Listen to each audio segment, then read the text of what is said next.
అలాగే ఆ చమత్కారం కూడా చాలా చాలా తమాషాగా జనానికి దగ్గరగా ఉంటుందండి అది. అంటే ఆయనకి సాహిత్యం మీద అభినివేశము, అంటే అభిరుచి దాటిన అభినివేశము బాగా అంటే సరిగ్గా ఉండబట్టే ఆయన కీర్తనని సరిగ్గా పాడారు.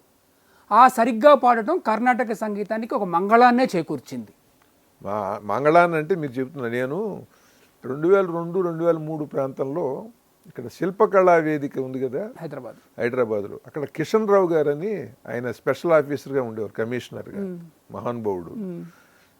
మంచి కార్యక్రమాలు పెట్టించేవారు ఆయన.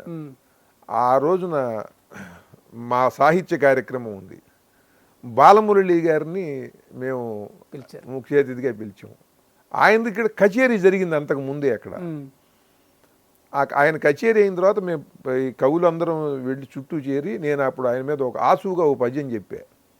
మీరు మా మంగళం అయింది, సంగీతానికే మంగళప్రదం అన్నారు కదా, దాని మీద నేను అట్లాంటిదే ఒక పద్యం. రాగ రసవృష్టిలో శివరాత్రి వేళ, అవాళ్ళ శివరాత్రి, రాగ రసవృష్టిలో శివరాత్రి వేళ తడిసి ముద్దయి తానైన తత్వమెరిగి మనసు లయమయి మరి ఒక మాట లేక ఉల్లమయ్యను మంగళంపల్లి. ఇప్పుడు ఈ హృదయం అంతా మంగళంపల్లి ఆయన గానం ఆక్రమించుకుంది. మంగళంపల్లి అని అంటే కైవల్యం, మంగళప్రదమైనటువంటి పల్లి అది. అందుకని అలా హృదయం అంతా కైవల్య స్థితిని పొందింది. రాగ రసవృష్టిలో శివరాత్రి వేళ తడిసి ముద్దయి తానైన తత్వమెరిగి మనసు లయమయి మరి ఒక మాట లేక ఉల్లమయ్యను మంగళంపల్లి ఇప్పుడు. అలా అప్పటి నుంచి నేను ఆయనకి చేరువనయ్యానండి. అది ఆ శివరాత్రి వేళ శివుడు నాకు కలిగి 2002 అలా అక్కడి నుంచి మళ్ళీ 2009 శివరాత్రి నాడు నా రామలింగేశ్వర శతకాన్ని ఆవిష్కరించారు ఆయన, మళ్ళీ శివరాత్రి నాడు మన రవీంద్ర భారతిలో. ఈ త్యాగయ్య అని మనం అనుకుంటున్నప్పుడు, ఈ త్యాగయ్య పరంగా అంటే త్యాగయ్య చెయ్యని ఒక గొప్ప విషయం కూడా బాలమురళి చేశారు. 72 మేళకర్త రాగాల్లోని కృతులు చేశారు. చాలా చిన్న వయసులో 20 ఏళ్లలో 16-17 ఏళ్ల లోపల. ఆశ్చర్యం, చాలా ఆశ్చర్యం. అంటే అసలు ఆయనకి అంటే మనం ఆ దార్శనికత ఉంటుంది కదా, దానికోసం వచ్చారు, అవన్నీ నిర్వర్తించారు, జనాల్ని మొత్తం కర్ణాటక సంగీతం వైపు తిప్పారు, దాని గతి మార్చారు. ముఖ్యంగా కర్ణాటక సంగీతంలోకి మేధ సాధన ఈ రెండు రావడానికి బాలమురళి గారే ఆదర్శము, లేకపోతే దారి చూపించిన వ్యక్తి.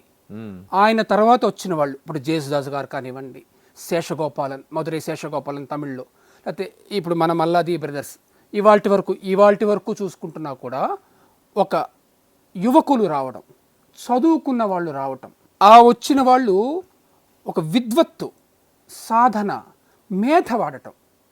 అంటే కర్ణాటక సంగీతంలో మేధ అనేది రావడానికి కారణం బాలమురళి గారు. అంటే ఈ విషయానికి ఈ ప్రపంచం ఉన్నంతకాలము, కర్ణాటక సంగీతం అనేది ఉన్నంతకాలము బాలమురళి గారికి రుణపడి ఉంటుంది. నాకు నిజానికి అండి ఇన్ని విషయాలు తెలియవు, కానీ ఆయన అవతారమూర్తిగా నేను భావిస్తా. ఎందుకనంటే ఆయన కవిత్వము, ఆయన సంగీతము, ఆయన గానము ఇవి చూస్తే చాలా పరమాద్భుత స్థితిలో ఉంటాయండి. కవిత్వం కూడానండి, బాలమురళి గారి కవిత్వం మీద మహాద్భుతమైనటువంటి ఉపన్యాసాలు ఇవ్వచ్చు, అంత చక్కగా ఉంటుంది. అంటే చమత్కారం ఎక్కువ ఉంటుంది ఆయనలో, సహజమైన చమత్కారం. మామూలుగా వ్యక్తిగతంగా మాట్లాడుకుంటున్నప్పుడు కూడా అవన్నీ కొన్ని క్షణాల్లో ఉంటాయండి. భూమిని మోయుట మిన్న భూమిపై వేయు పన్నుల భారము మోయుట కన్నా. అలా ఆయన అది ఒక పాదరసం లాంటి అంతే మెదడు అంటే ఆయనకి. అది ఏమిటో పాదరసం కాదు, వేదరసం. ఏమిటో అన్ని క్షణాల్లో జరిగిపోతూ ఉంటాయి. ఆయన జోక్స్ వేసిన అలాగే ఉంటుంది, ఆయన గుచ్చడం కూడా అలాగే ఉంటుంది, అవతల వాళ్ళని గుచ్చడం. ఒకసారి నేను అన్నా ఆయనతో, గురువు గారు 22 శృతులు ఉన్నాయంటారు కదా సంగీత శాస్త్రంలో, మీరు ఏ కీర్తన అయినా సరే ఈ శృతిలో పాడండి అంటే ఆ ఫలానా శృతిలో పాడేస్తారు మొత్తం. నేను ఏ పాట పాడినా 22 శృతులు ఉంటాయండి అన్న. అంటే ఆయన ఒకసారి అలా చూసిన వంక, అలా పాడటం చాలా కష్టం, నా వల్ల కాదు. ఆయనే ఒక కార్యక్రమంలో చెప్పారు. ఆయన మన ఇంగ్లీష్ లో మాట్లాడితే ఎక్స్టంపోర్ అంటారు. ఆయన ఏది ఒకటి అనుకుని వచ్చి స్టేజ్ మీద కూర్చుని వేదిక మీద కూర్చొని చేయరు. ఆయన ఒకసారి ఒక కీర్తన అయిపోయిన తర్వాత మధ్యమావతి రాగాన్ని ప్రతి మధ్యమంలో అందుకున్నారు. అందుకున్న తర్వాత ఆయనకి తెలిసింది, ఆయన వెనక్కి వెళ్ళలేరు, ఇప్పుడు పాడేశారు. అది కేరళలో జరిగింది. అది ఒక్కొక్కతను లేచి మీరు పాడిన రాగం ఏమిటని అడిగాడు. ఈయనకి తెలుస్తోంది వాడు ఏమంటున్నాడు, ప్రతి మధ్యమావతి రాగం అని. వాడు తెచ్చాడు.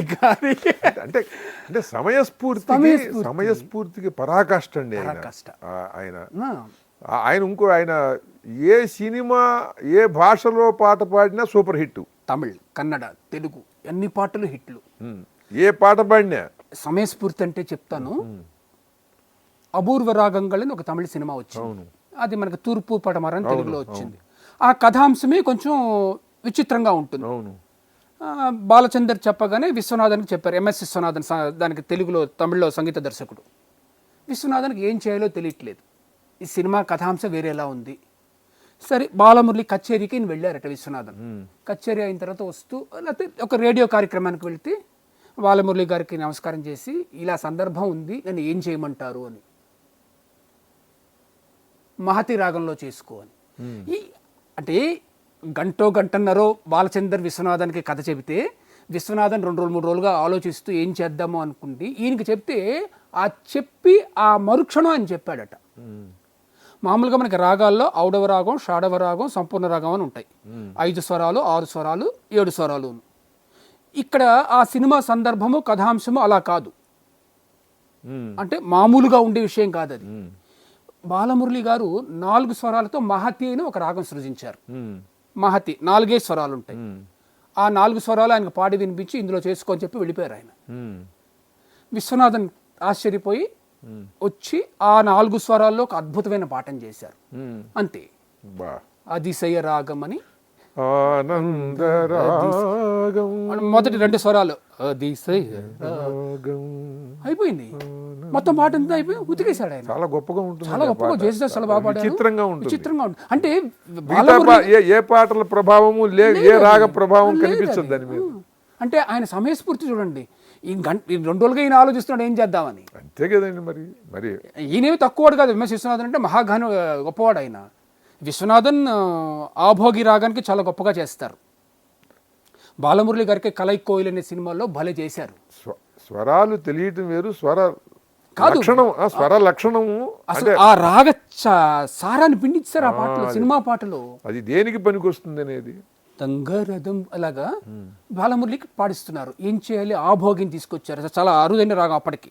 ఆ తర్వాత ఇళయరాజా లాంటి వాళ్ళు వాడారు, రెహమాన్ లాంటి వాళ్ళు వాడారు. కానీ అప్పటికే అది చాలా అరుదైన రాగం. భారతదేశంలోని విశ్వనాథానికి ముందు అన్ని ఎక్కువ పాటలు లేవు. ఆయన ఇంకోటి ఒకటే చేశారు. అట్లాగా అంటే అసలు ఆ బాలమురళి అంటేనే ఆయన చుట్టూ ఒక విద్వత్తు, ఆ కాంతి వలయం అలా ఉంటూనే ఉంటుంది. ఆయన సినిమా పాటలు ఏ భాషలో పాడినా సూపర్ హిట్ కదండి. ఏ భాషలో పాడినా. తెలుగులో ఆయన చివరిగా పాడినటువంటి పాట, నేను రాసిన పాట, నా అదృష్టం, జై సత్యసాయి అని కోటి రామకృష్ణ గారు సినిమా ప్రారంభించారు. సగం షూటింగ్ అయ్యింది, అది ఇంకా మిగతాది కూడా పూర్తి చేసి వస్తుంది. అది 14 పాటలు రాశా. ఇళయరాజా గారి మ్యూజిక్. ఇళయరాజా గారి మ్యూజిక్ లో బాలుడో భగవానుడో అని గురువు గారు పాడారు. అద్భుతమైన పాట. అంటే ఆయన చివరి వయసులో చివరిగా పాడిన తెలుగు పాట అది వస్తుంది. చాలా సంతోషం, నా అదృష్టం. ఈ కార్యక్రమం మూలంగా అందరికీ తెలుస్తుంది.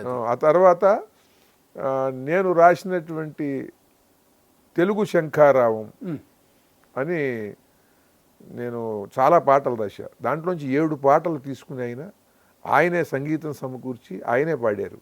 అవి ఇప్పుడు మనం ఈ జై తెలుగు ఛానల్ ద్వారా ప్రేక్షకులందరికీ అందిస్తాం. మీరు ఇంకొకటి ఆయన మీద కేసు ఒకటి వేశారు ఒకరు, ఆయన మీకు తెలుసు అది ఏమన్నా? చెప్తా. ఆయనకి సంగీతం రాదనే? కాదు.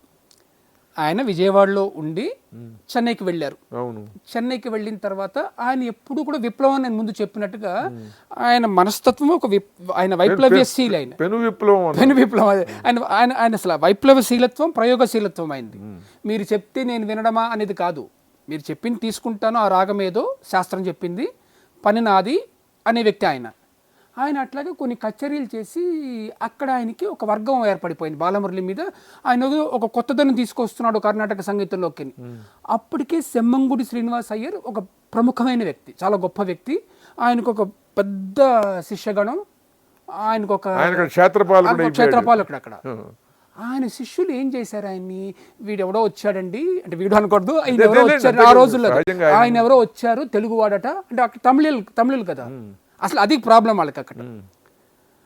అట్లా వచ్చిన తర్వాత అప్పట్లో నిజానికి ఇంకో అవుట్ ఆఫ్ ద వే అయినా కూడా ఆయన తమిళనాడులో ఉండడం వల్లే బాలమురళి ఇంత విశ్వవిఖ్యాతమైన వ్యక్తి అయ్యారు. ఆయనే చెప్పుకున్నారు, ఆదరణకు అరవము అన్నమునకు ఆంధ్రము. ఆ రోజుల్లో వాళ్ళు కొంత ఏం చేశారు, ఎవరో తెలుగు వ్యక్తి వస్తున్నాడు కదా అంటే అది సెమ్మంగుడి దానికి కారణం అని అంటారు, కానీ వేసింది మాత్రం ఆయనే. అసలు ఇతను పాడైతే సంగీతం కాదు అని. మరి ఎట్టా దాన్ని కేసు వేశారు, కేసు జరుగుతుంది, సంవత్సరం తిరిగారు, అన్ని అయిపోయింది. చివరికి కేసు బాలమురళినే గెలిచారు. అది అప్పుడు తెలిసింది ఏమిటంటే, ఈయన చేస్తున్నది తప్పు కాదు, మీరు తప్పు చేస్తే నేను తప్పుడు వాడిని అవుతాను, నేను నా పద్ధతిలో దాన్ని పాడుతున్నాను. అయినా జడ్జికి తెలియాలి కదండి. అదే అంటున్నాడు. ఇప్పుడు నువ్వు ఆయన మీద కేసు వేయడానికి తప్పు, ఆయన ఏం చేస్తున్నాడు, శంకరాభరణం అని ఇంకేదైనా పాడుతున్నాడా? కాదు. శంకరాభరణం ఇలాగే పాడాలి నువ్వు చెప్పడం ఏమిటి? దానికి ఆ పరిధి ఉన్నది, స్వరాలు ఉంటాయి, ఆ పరిధి లోపల అతను ప్రయాణం చేస్తున్నాడు. అతని సృజనాత్మకత అది. మరి ఏమైపోయింది, కేసు సెమ్మంగుడి ఓడిపోయారు ఆ రోజుల్లోనే.